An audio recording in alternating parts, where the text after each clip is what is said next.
Over the last few months, I know that we've all watched with trepidation as Russian troops have amassed on the Ukrainian border with the hopes that somehow diplomacy would stave off war.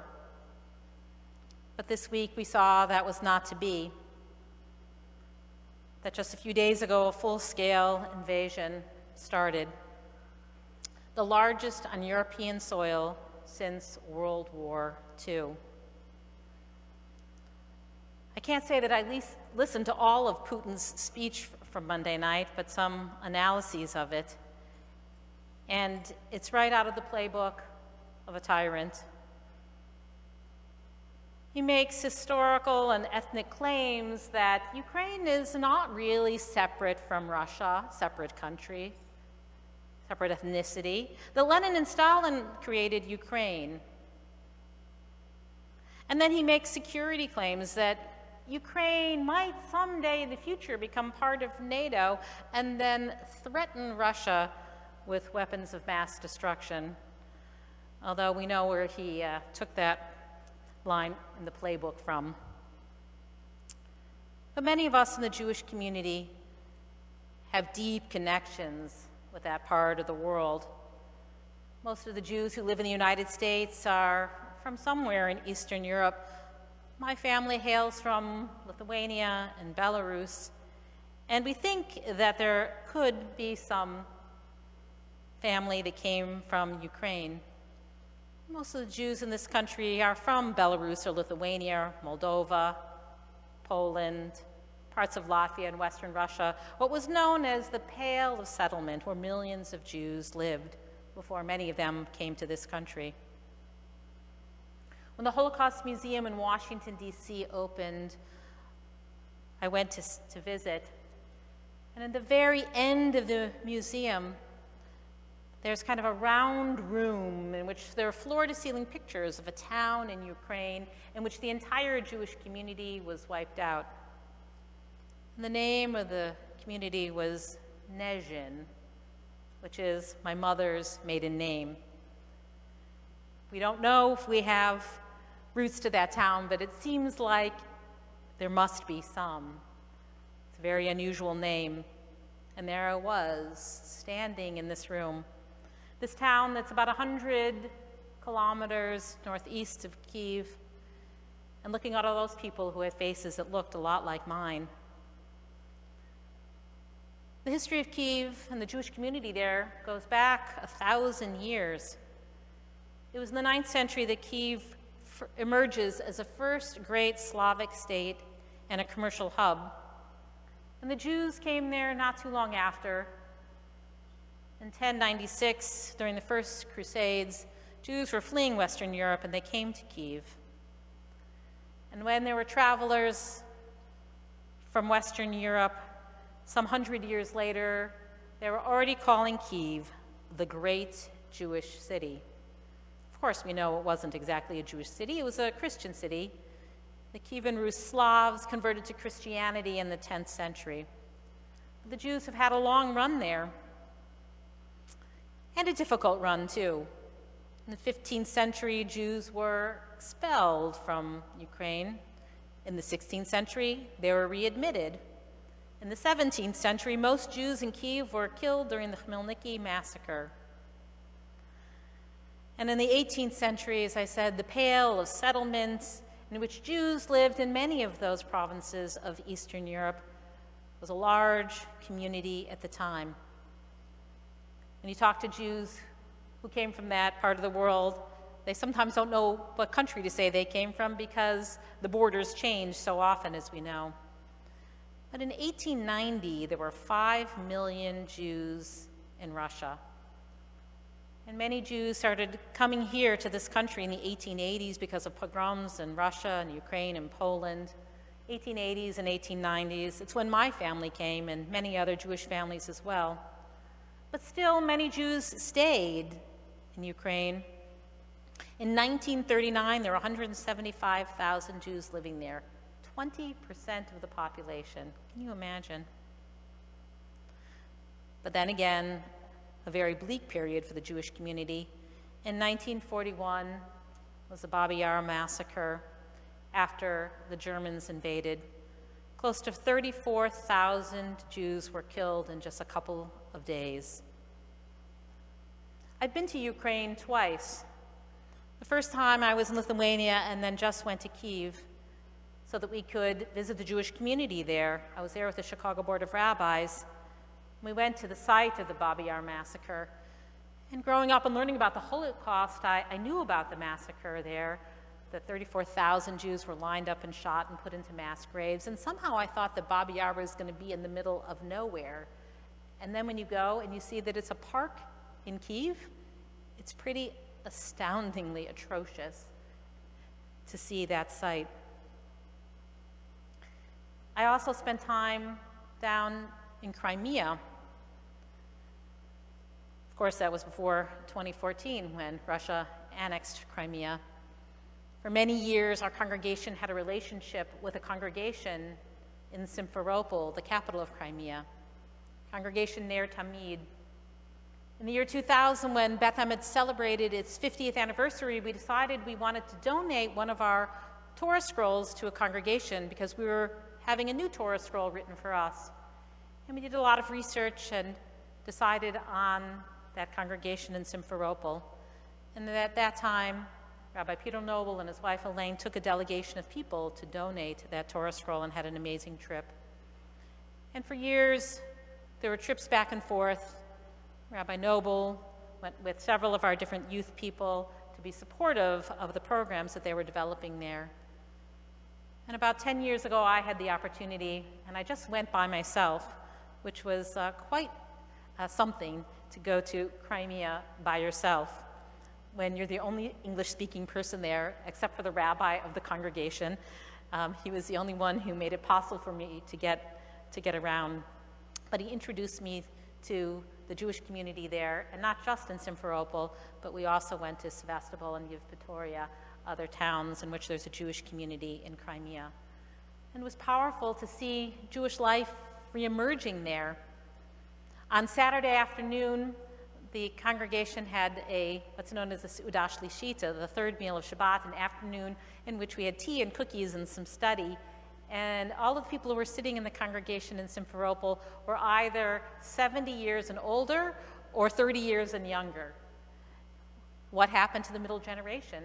Well, because they grew up during the Soviet era, many of them had no Jewish background. And so the old people, they remembered being Jewish, and the young people were being introduced to Judaism, and some of them had gone to Jewish camps that were sponsored by the World Union for Progressive Judaism, which is the Reform Movement's international arm. And they were interested. Some of them were planning on staying in Ukraine, and others were planning on making Aliyah and going to Israel. But it was a powerful scene to see those two generations there and to see Jewish life reemerging. And to think that since 2019, the president of Ukraine is Jewish. Volodymyr Zelensky is Jewish, and he is the president of Ukraine. We haven't even had a Jewish president here in our own country, in Ukraine, a country in which we've had, as I've already mentioned, a very up and down history. And now there are 200,000 Jews living in Ukraine. The World Union for Progressive Judaism put out a statement about the current hostilities, and this is what they wrote: that Russian aggression is a threat to Ukraine's democracy, its independence, and to a stable Europe and global community. We are deeply concerned about the potential for military action and the resulting loss of life, spurred by Vladimir Putin's seemingly insatiable desire to fulfill his vision of a new Russian empire. The fact that Ukraine's fragile democracy could be subsumed by the kind of malevolent acquisitiveness common in Europe's past is heartbreaking. We also know from history that in such circumstances, the Jewish community tends to be a target for particular violence, and we are fearful of such an outcome here as well. The relationship that we had with the community in Simferopol began to fall apart in 2014, and that was because the Rabbi Kapustin, was very afraid when the Russians had come in. He had spoken out against the Russian invasion, and he didn't think his family was safe, and so he and his family took off to Slovakia. And the congregation hasn't had consistent rabbinic presence since, and it's really so incredibly sad.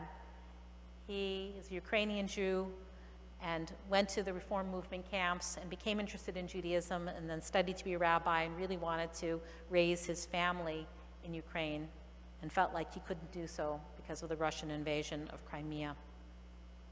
As we put out today in Emmett Mail, we are all really concerned about what's happening there, and there are ways in which we can donate to help the situation.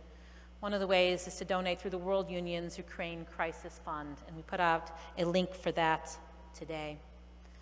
We also here in the Evanston community, the clergy felt it was important to make a statement about what was happening and to speak out against the hostility. And I'll just read a short part of what we have written together as a clergy, and then it will be posted on Sunday. While many may contend the impending military action in Ukraine is a political matter in which religious leaders should not meddle, we disagree.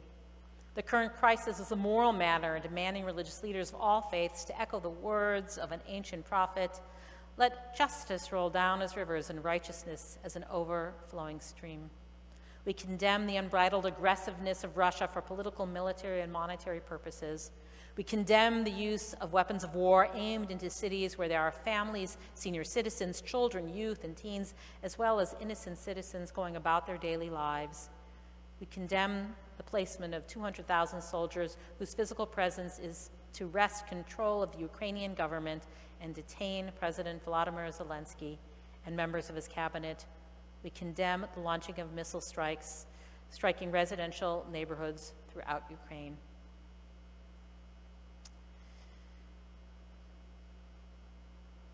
As I mentioned earlier, our Torah portion begins with the commandment to remember Shabbat.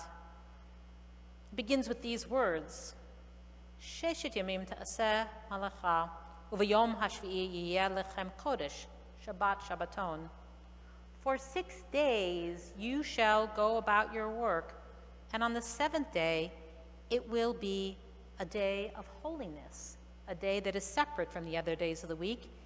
It will be called Shabbat Shabbaton. One of the great Hasidic leaders, the Maggid of Chernobyl, which is in the northern part of Ukraine, he asked this question: why does it say Shabbat Shabbaton? Wouldn't it be enough to say that we work for 6 days and on the seventh day we rest and we call it Shabbat? Rabbi Ari Hart, who was our youth director here and who is now the rabbi at Skokie Valley, brought this text to me. And this is the insight that the Maggid of Chernobyl offers. The Torah tells us to work for 6 days and then to rest on the seventh, Shabbat Shabbaton. The Maggid asks, why does the Torah use the double language of Shabbat Shabbaton? The answer, to teach us that there is no Shabbat, rest, menucha, without a feeling of wholeness, shlemut. What does this wholeness mean? He compares it to its opposite, lack. The 6 days a week of action and doing all stem from a lack, chisaron. One feels a lack of food, so one works to get food. One feels a lack of shelter, so one works to build a better shelter. This is all good. We are meant to work to address our needs. This work is holy. There are some lacks, however, the Maggid teaches, that can never be satisfied. Money, honor, power, they're less than holy. You can work 24 hours a day, you can be the richest and most powerful human alive, and still feel a lack of money and power and honor. The shlemut, the wholeness for these needs, has to come from within. Only by stepping back and realizing that we have enough, that God has provided, that our worth doesn't come from how rich and powerful we are, but rather from the divine goodness and kindness that is instilled within us. Can we feel the shlemut, the wholeness, and menucha of Shabbat? That the reason that we rest on Shabbat is to say, I have enough. Our needs could be insatiable. And yet, if we rest on Shabbat, we say, yes, I have enough. Rabbi Hart offered this as a prayer for Putin, that he doesn't feel like he has enough money or power or honor, and this acquisitiveness is dangerous in our world, and that the practice of Shabbat is actually a practice to bring about greater peace, because when we can feel a sense of satisfaction, then we don't have to be warlike, that we don't have to attack others, because we are satisfied with what we have. I found this to be really powerful. And so we pray that those in the world who feel that need to be acquisitive, that they don't have enough money or power or honor, may they feel that so that they can leave others alone and that peace can reign in our world. This is what God expects of us. This is what we need to strive to do.